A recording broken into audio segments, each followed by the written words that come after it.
बिस्मिल्लाहिर्रहमानिर्रहीम, अस्सलाम वालेकुम रहमतुल्लाहि वबरकातुहू। My dear brothers and sisters, आज जिस मौजू पे हम बात करेंगे वो है गफला, यानी कि इंसान जब अल्लाह ताला से गाफिल हो जाता है तब उसके दिल पे क्या नेगेटिव असरात पड़ते हैं। अल्लाह सुब्हानहू तआला फरमाते हैं कुरान मजीद में, इक़्तरब लिन्नासि हिसाबुहुम वहुम फ़ी गफ़लतिन मुरिदून, कि हिसाब का दिन लोगों के सरों पर आया हुआ है और लोग अभी तक गफलत में बैठे हुए हैं। एक और जगह पे अल्लाह सुब्हानहू तआला फरमाते हैं, अलम यअनी लिल्लज़ीना आमनू अन तख़शा क़ुलूबुहुम लिज़िक्रिल्लाह, कि क्या अब वक्त आ नहीं गया कि जो ईमान वाले हैं उनके दिल लरस जाएं अल्लाह ताला की इन आयात से। तो my dear brothers and sisters, क्या वक्त आ नहीं गया कि हमारे दिल जब कुरान मजीद की आयात के साथ उनका ताल्लुक बने तो वो लरस जाएं, वो कांप उठें। गफलत असल में है क्या? अल्लामा राग़िब अल-इस्फ़हानी रहमहुल्लाह फरमाते हैं कि गफलत का मतलब है कि जब इंसान किसी चीज़ को भुला बैठता है या किसी चीज़ को निगलेक्ट कर देता है या किसी चीज़ के बारे में बेपरवाह हो जाता है। गफलत भी दो किस्मों की पाई जाती है। एक है महमूद गफला, यानी वो लोग जो कि एक पॉजिटिव गफला है कि वो गुनाहों से गाफिल हो चुके हैं, यानी कि वो गुनाहों की तरफ जाते ही नहीं है। इतने नेक लोग हैं, इतने शरीफ और नफ्स लोग हैं, इतने तकवा वाले लोग हैं कि अब वो बड़े बड़े गुनाहों के बारे में सोचते तक नहीं है। तो ये गफलत तो जो है ये अच्छी चीज़ है। दूसरी गफलत है मज़मूम गफला, और इसके आगे से तीन मजीद हिस्से हैं। एक इसमें आर्जी गफलत होती है जो कि थोड़ी देर के लिए इंसान के ऊपर आती है, किसी नेक इंसान पर भी आ सकती है। वैसे वो बड़ा नेक लाइफस्टाइल गुजार रहा था लेकिन कुछ देर के लिए वो गाफिल हो गया और उससे गुनाह हो गया, तो इसको आर्जी गफला कहते हैं। दूसरे नंबर के ऊपर जो गफला है उसको मुतकर्रर गफला कहते हैं, यानी ये वो है जो कि कंसिस्टेंट गफला है, जो कि किसी फासिक और फाजिर को आती है, जो एक मुस्तकिल गुनाहों की स्टेट के अंदर होता है और कम ही होता है कि वो वापस सीधे रास्ते की तरफ आता है। और फिर एक होती है जिसको तामा कहते हैं, तामा गफला, यानी वो जो कि परमानेंट गफला है, जो कि कुफार के ऊपर, मुनाफिकीन के ऊपर छाई होती है, जिसकी वजह से वो परमानेंटली अल्लाह ताला से दूर हो जाते हैं। तो ये वो गफलतें हैं जिनसे इंसान को बचना चाहिए। अब सवाल ये पैदा होता है कि आखिर इंसान गाफिल किस चीज़ से होता है? इंसान गाफिल होता है अल्लाह के दीन से, कुरान मजीद से, जिक्र करने से, हिफाजत की दुआएं पढ़ने से, नेक नीयत रखने से, और जितने भी नेक अमाल हैं उनकी प्रायोरिटी को गलत कर देता है। ये भी गफलत की एक निशानी है। और अपनी ज़िंदगी के मकसद से गाफिल हो चुका है, हत्ता के क़यामत के दिन से गाफिल हो चुका है।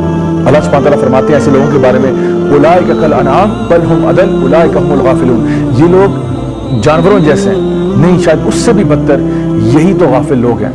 यानी सुभान अल्लाह, भेड़ बकरियां भी इतनी गाफिल नहीं होती जितना कभी कभार इंसान हो जाता है। अब सवाल ये पैदा होता है कि आखिर गफलत इंसान को होती क्यों है? उसकी बुनियादी तौर पर एक वजह यह है कि जब इंसान दुनियादारी की तरफ बहुत ज़्यादा लग जाता है, ऐशो इशरत की तरफ बहुत लग जाता है, आराम और सुकून की तरफ बहुत ज़्यादा राग़िब हो जाता है, तो वो गाफिल हो जाता है। जब एक इंसान कहता है मुझे एक लाविश लाइफस्टाइल चाहिए, मैंने अपने नफ्स की पूजा करनी है, मेरी जो मर्जी होगी मैं वो करूँगा, खेल तमाशे में अपने आप को बहुत ज़्यादा इन्वॉल्व करना, ये सारी वो चीज़ें हैं जो कि इंसान को गाफिल कर देती हैं। हत्ता कि एक इंसान जो अपने बिजनेस में, अपनी जॉब में भी बहुत ज़्यादा इन्वॉल्व हो जाए और जिसको हम कहते हैं वर्कaholic बन जाए, वो भी अक्सर औकात अल्लाह ताला के दीन से गाफिल हो जाता है। आज अगर आप पूरी उम्मत का हाल देखें तो सूरत हाल कुछ ऐसी है कि लोग या तो अपनी फैमिलीज़ में बहुत बिजी हैं, या अपने करियर्स को बनाने में बहुत बिजी हैं, या अपने लाइफस्टाइल को अपग्रेड करने में बहुत बिजी हैं, और ये भूल चुके हैं कि हमने लौट कर अल्लाह के पास जाना है। इन्ना लिल्लाहि व इन्ना इलैहि राजिऊन। हम भूल चुके हैं कि हमने अल्लाह के सामने एक दिन पेश होना है, और अल्लाह ताला फरमाते हैं कुरान मजीद में, फमन यअमल मिस्क़ाल ज़र्रतिन खैरन यरा व मन यअमल मिस्क़ाल ज़र्रतिन शर्रन यरा। उस दिन जो तुमने ज़र्रा बराबर खैर का किया होगा वो भी सामने आ जाएगा, और जो तुमने ज़र्रा बराबर शर का किया हो जाएगा वो भी सामने आ जाएगा। आजकल के मैसेज को अगर हम देखें तो अक्सर औकात लोग कुरान मजीद से गाफिल हैं, नबी करीम सल्लल्लाहु अलैहि वसल्लम की सुन्नतों से गाफिल हैं, और शायद अल्लाह ताला के दीन पर अमल करना हमारी विश लिस्ट में ही नहीं है। यही सबसे बड़ा अलमिया है। हम कहते हैं हमने बड़ा आदमी बनना है, हमने अपने कारोबार को प्रोग्रेस कराना है, हमने अपनी जॉब में आगे बढ़ना है, लेकिन अल्लाह का बंदा बनना है, ये हमारी विश लिस्ट में भी अल्लाह माफ़ करे नहीं आता। अब असल में जो गफलत की स्टेट में इंसान चला जाए, जिसका दिल गाफिल हो जाए, उसके ऊपर पनिशमेंट्स क्या हैं? उलमा इसके बारे में बयान करते हैं कि ऐसा शख्स जो है उसकी पनिशमेंट दुनिया में भी होती है और आखिरत में भी होती है। ऐसा शख्स जो है उसकी ज़िंदगी से अल्लाह ताला बरकतों को उठा लेते हैं, उसकी दुआएं कबूल नहीं होती, शैतान उसके ऊपर हावी हो जाता है और वो बदतरीन अंजाम की तरफ पहुंचता है। यानी कि उसका जो अंजाम दुनिया में भी होता है वो बहुत बुरा होता है, आखिरत में तो बुरा होगा ही होगा।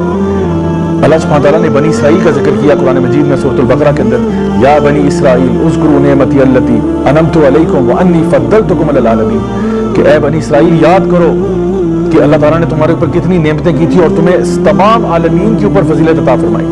تو بنی اسرائیل کا واقعہ قرآن مجید میں اسی لیے بتایا گیا کہ وہ بڑے اللہ کے نیک لوگ ہوا کرتے تھے, بڑے چوزن لوگ تھے اللہ تعالیٰ کے, لیکن چونکہ وہ غافل ہو گئے اپنے مشن سے, اپنے ویژن سے, اللہ تعالیٰ کی طرف قریب جانے سے, تو اللہ تعالیٰ نے ان کو برباد کر دیا, اور وہ لوگ ہو گئے جن پہ اللہ تعالیٰ کا غضب نازل ہوا. My dear brothers and sisters, بالکل اسی طرح سے اللہ سبحانہ تعالیٰ سورہ آل عمران کے اندر مسلمانوں کو اب یہ ٹائٹل دیتے ہیں, یہ کہہ کر کنتم خیر امت اخرجت للناس تأمرون بالمعروف وتنہون عن المنکر وتؤمنون باللہ, کہ تم اے مسلمانوں اب بہترین امت ہو.